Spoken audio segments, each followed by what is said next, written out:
نحمده نصلي على رسوله الكريم. اعوذ بالله من الشيطان الرجيم. بسم الله الرحمن الرحيم. والذين آمنوا وهاجروا وجاهدوا في سبيل الله والذين آووا ونصروا أولئك هم المؤمنون حقا لهم مغفرة ورزق كريم. وہ خوش نصیب جس نے محمد الرسول اللہ صلی اللہ علیہ وسلم کی اسلام پہ قائم اور دائم رہا ہو، اس خوش نصیب کو صحابی کہا جاتا ہے. صحابی وہ عظیم ذات ہے کہ عرش والے اللہ نے اپنے رسول صلی اللہ علیہ وسلم پر اپنی شریعت اتاری. اللہ کے نبی علیہ الصلاۃ والسلام نے اللہ کے اتارے ہوئے احکامات کو بیان کیا، اور صحابہ کرام وہ پہلی جماعت ہے جس نے اللہ کی شریعت پہ عمل کر کے دکھایا.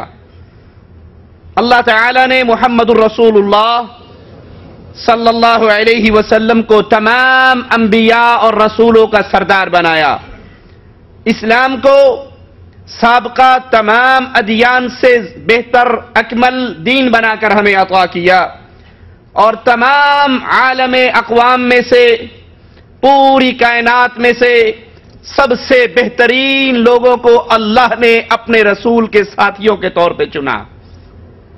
پوری کائنات میں انبیاء کے بعد افضل ترین لوگ جنہوں نے حالت ایمان میں محمد الرسول اللہ صلی اللہ علیہ وسلم کی زیارت کی، آپ کی صحبت کا شرف حاصل کیا، انہوں نے اپنی آنکھوں سے اللہ کے نبی کو دیکھا، یا نابینا ہونے کی وجہ سے، آنکھوں سے معذور ہونے کی وجہ سے وہ نبی کو نہ دیکھ سکے، لیکن ایمان لے کر آئے، نبی کے ساتھ رہے، بھلے وہ ایک وقت طویل نبی کے ساتھ رہے یا ایک تھوڑا وقت نبی کے ساتھ رہے، اور پھر آپ سے جدا ہو گئے. جو ایمان کی حالت میں آپ سے ملا، اس ایمان پہ قائم رہا، اور اسی ایمان پہ اس کی موت واقع ہو گئی. اس کو صحابی کہا جاتا ہے. یہ وہ عظیم ہستیاں ہیں جس نے اللہ کی وحی کو اپنے سینے سے لگایا، اور پھر لا الہ الا اللہ کے پیغام کو لے کر دنیا کے کوچہ کوچہ کے اندر اس پیغام کو پہنچایا. ان کی راتوں کے منظر کو اگر آپ دیکھیں، یہ راتوں کو مسلحوں پہ سوار نظر آتے، اور دن میں لا الہ الا اللہ کے پیغام کو پہنچانے کے لیے جہاد کرتے ہوئے گھوڑوں کی پشتوں پہ سوار رہتے. کوئی صحابی کی تعریف کیا کرے، اور کیسے اور کتنی کرے گا کہ عرش والے اللہ نے خود محمد کے صحابہ کی تعریف کی ہے صلی اللہ علیہ وسلم.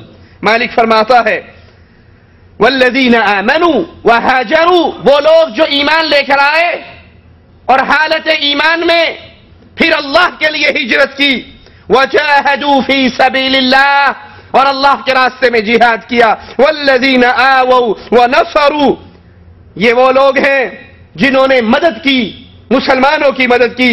اولئک هم المؤمنون حقا. جب مہاجر ہجرت کر کے مدینے میں پہنچے تو اہل ایمان نے ان کو پناہ بھی دی، ان کی مدد بھی کی، ان سے محبت بھی کی. تو اللہ مالک فرماتا ہے اولئک هم المؤمنون حقا، یہی سچے مومن ہیں، یہ حقیقی مومن ہیں، یہ یقینی مومن ہیں. لہم مغفرۃ ورزق کریم، ان کے لیے اللہ کی طرف سے معافی بھی ہے، اور ان کے لیے اللہ کی طرف سے بہترین رزق کا وعدہ بھی ہے. صحابہ کرام وہ عظیم ہستیاں ہیں جن کی تعریف خود مالک اپنی کتاب میں کرتا ہے، ان کی رضا کا، ان سے راضی ہونے کا اعلان کرتا ہے، اور ان کے لیے جنت کا اعلان کرتا ہے. صحابہ کرام وہ لوگ ہیں جو اللہ کی وحی کے سب سے پہلے مخاطب تھے. اللہ کی وحی آتی اور یہ صحابہ اس پہ عمل کر کے دکھاتے. یہ وہ عظیم شخصیتیں جن کی صحبت، جن کو اللہ نے اپنے حبیب جناب محمد الرسول اللہ صلی اللہ علیہ وسلم کی صحبت آپ کے ساتھ کے لیے چنا. ان کی آنکھوں نے ہمارے نبی کا دیدار کیا، ان کے کانوں نے ہمارے رسول علیہ الصلاۃ والسلام کے فرامین کو سنا، اور اس کو سن کر یاد کیا اور پھر اس امانت کو باقی دنیا تک پہنچانے کے لیے اسی امانت کو امانت کے ساتھ اپنے شاگردوں تک پہنچایا، اور پھر یہ دین محدثین ائمہ دین کے ذریعے ہوتے ہوئے آج اہل ایمان اور قیامت تک یہ اہل ایمان کے لیے یہ دین محفوظ ہو گیا۔ اس دین پر عمل کرنے والے، اس دین کو آگے پہنچانے والے، اس دین کی حفاظت کرنے والے محمد کریم صلی اللہ علیہ وسلم کے صحابہ کرام، وہ عظیم حیثیتیں، وہ عظیم ہستیاں، وہ شخصیات جنہوں نے دین کو پھیلانے کے لیے، اس دین کو عام کرنے کے لیے اپنا مال بھی قربان کیا، اپنی جان بھی قربان کی، اور اس قربانی میں وہ فخر محسوس کیا کرتے تھے۔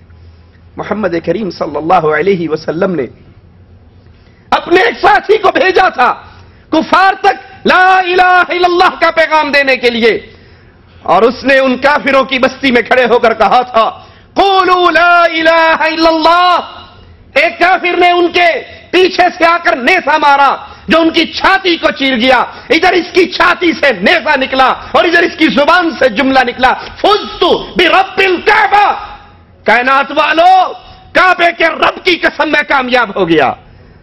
اور کامیاب کیسے ہوا کہ جو پیغام پہنچانے کی ذمہ داری مجھے محمد الرسول اللہ صلی اللہ علیہ وسلم نے دی تھی وہ پیغام میں پہنچا چکا ہوں۔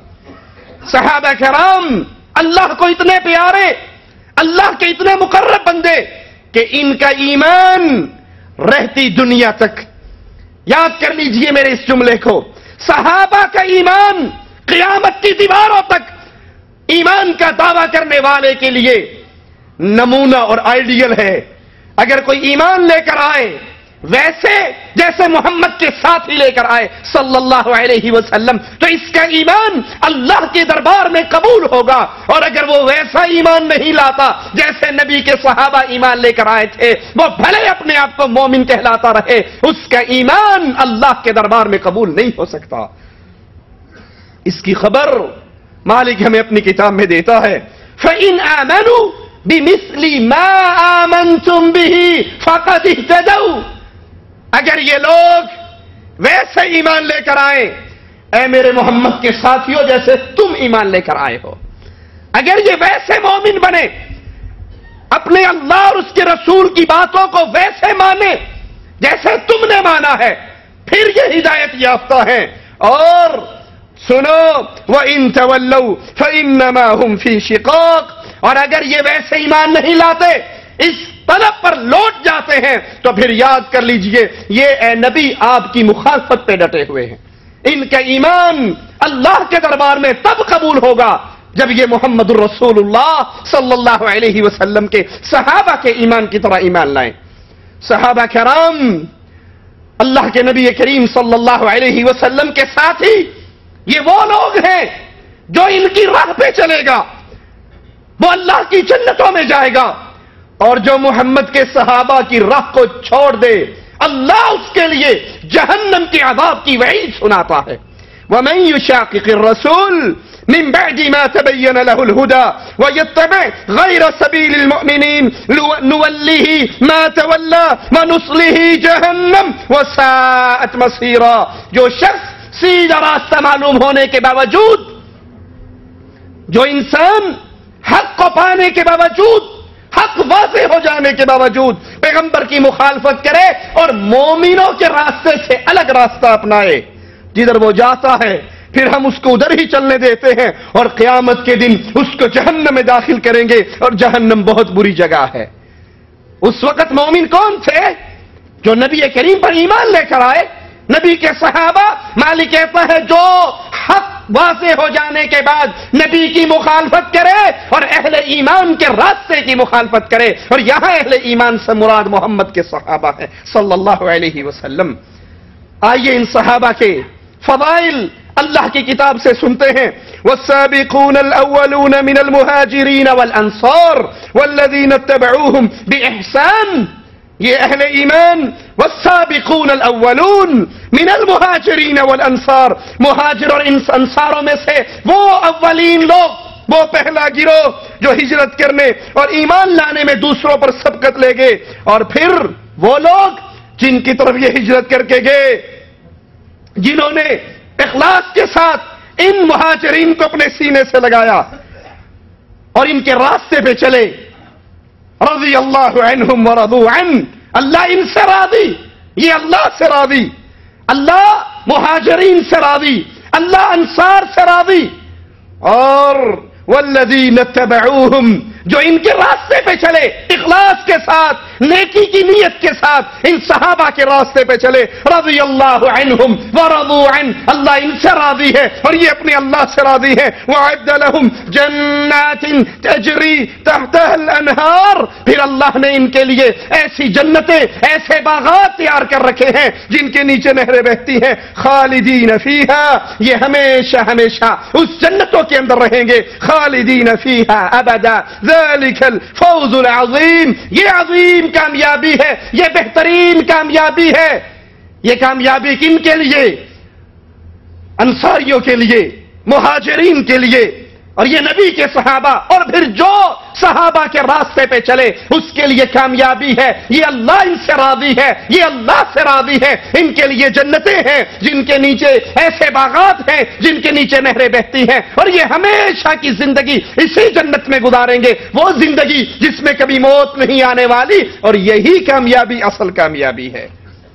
صحابہ کا راستہ اہل جنت کا راستہ ہے، اور جو صحابہ کے راستے کو چھوڑے وہ اللہ کی جنت کو چھوڑ کر جہنم کے راستے پہ چلتا ہے. محمد بن کعب فرماتے ہیں اللہ تعالیٰ نے تمام صحابہ کی مغفرت کر دی اور اپنی کتاب میں ان کے لیے جنت کو واجب قرار دے دیا. ان میں سے جو نیک ہیں ان کے لیے بھی، اور جن سے غلطیاں ہوئیں جو خطا کار ہیں ان کے لیے بھی. پھر انہوں نے قرآن حکیم کی یہی آیت تلاوت کی اور کہا اس میں اللہ تعالیٰ نے صحابہ سے رضامندی کا اعلان کیا، ان کے لیے جنت کا اعلان کیا، اور جو صحابہ کے راستے پہ چلے ان کے لیے بھی اللہ نے جنت کا اعلان کیا. اللہ ہم سب کو صحابہ کے راستے پہ چلنے کی توفیق عطا فرمائے. شرط کیا ہے کہ نبی کے صحابہ کے راستے پر اخلاص اور محبت کے ساتھ ان کے راستے پہ چلا جائے. آئیے قرآن حکیم کی آیت پہ غور کریں. لَقَدْ تَابَ اللَّهُ عَلَى النَّبِيِّ وَالْمُهَاجِرِينَ وَالْأَنصَارِ الَّذِينَ اتَّبَعُوهُ فِي سَاعَةِ الْعُسْرَةِ مِنْ بَعْدِ مَا كَادَ يَزِيغُ قُلُوبُ فَرِيقٍ مِّنْهُمْ ثُمَّ تَابَ عَلَيْهِمْ إِنَّهُ بِهِمْ رَءُوفٌ رَحِيمٌ. اللہ تعالیٰ نے پیغمبر کے حال پہ توجہ فرمائی اور مہاجرین اور انصار کے حال پہ توجہ فرمائی جنہوں نے تنگی کے وقت، پریشانی کے وقت پیغمبر کا ساتھ دیا. اس کے بعد ان میں سے ایک گروہ کے دل میں کچھ تزلزل ہو چلا تھا، پھر اللہ نے ان کے حال پہ توجہ فرمائی. بلا شبہ اللہ تعالیٰ ان سب پہ شفیق ہے اور مہربان ہے. تنگی کی حالت میں، پریشانی کی حالت میں، دکھ کی حالت میں صحابہ کی جماعت وہ جماعت ہے جنہوں نے دکھ کی کیفیت میں، پریشانی اور غموں کی کیفیت میں محمد کا ساتھ نبھایا صلی اللہ علیہ وسلم. کیسے کفار مکہ اللہ کے نبی صلی اللہ علیہ وسلم کو مار رہے ہیں. ابو بکر صدیق آتے ہیں، اپنے نبی کو کفار سے چھڑاتے ہیں اور کہتے ہیں ظالمو، تم اس بندے کو اس لیے قتل کرنا چاہتے ہو کہ یہ آواز لگاتا ہے ربی اللہ، میرا رب اللہ ہے. کفار نے رسول اللہ صلی اللہ علیہ وسلم کو چھوڑ دیا اور ابو بکر پہ مارنے کے لیے پل پڑے. اتنا مارا آپ بے ہوش ہو گئے. آپ کے قبیلے والے آپ کو گٹھڑی میں لپیٹ کے اٹھا کر اپنے گھر لے گئے. اتنا آپ کا چہرہ سوج گیا کہ آنکھیں اور ناک برابر ہو گئے. قبیلے والے ساتھ کھڑے ہیں. ابو بکر صدیق رضی اللہ عنہ وارضاہ کو ہوش آتی ہے. پہلا سوال یہ کرتے ہیں میرے نبی محمد کس حال میں ہیں صلی اللہ علیہ وسلم. قبیلے والے ناراض ہو جاتے ہیں. جس کے لیے اتنی مار پڑی، ہوش آتے بھی پھر اسی کا سوال کرتے ہو.